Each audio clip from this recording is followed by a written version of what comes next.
and die for their sins because they need a Savior. And Christ raised his hand and said, I'll do it. Okay? Now, 4,000 years later, he would empty himself, become nothing more than a male zygote, and be born of a virgin called Mary. Of course, I guess he had 4,000 years to think about it. Maybe 4,000 years to think, oh, one day I got to do that. And maybe he thought about backing out. I doubt, well, we're going to get to that. We're going to get to that thought of not doing it. But all of this was actually planned from the foundation of the world. But my point is, he could have backed out. And a part of him wanted to. Lord, take this cup from me. Is there any other way to work this out? If there is another way to work this out without me going through this excruciating crucifixion, beaten with a cat of nine tails. If there's any way to go, other way to go through this, reveal it, Lord. Reveal it, Father. Some people think salvation is so easy. It's the easiest thing you ever do. It's easier than sliding down a greased fireman pole with butter on your hands. That's the easiest thing. Just breathe. Okay, you got born again. You're saved. This salvation, let me tell you what salvation is. It's your unconditional surrender to God.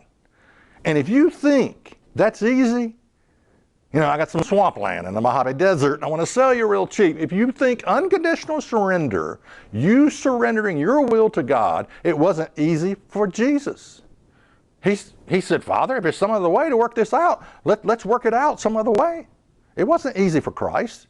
Me giving up my addiction, me giving up my will, me doing what God tells me to do is not easy. Unconditional surrender is never easy. And that's a part of the salvation package. You're not told that in church. I know you're not told that. You've never been told that in your entire life.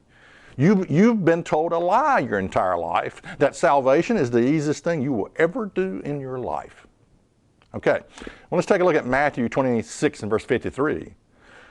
Talking about backing out, don't you know that I could call on my Father for help and at once he would send me more than 12 armies of angels? Why didn't Christ at any given moment could have that game of charades they were playing with him and smacking him about and beating him on the head and saying, blindfolding him and slapping him and say, who hit you?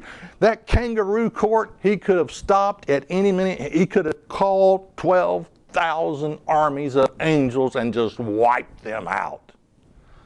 Why didn't he? Oh boy, if I'd have been in his shoes, I know. I would have said, let them die.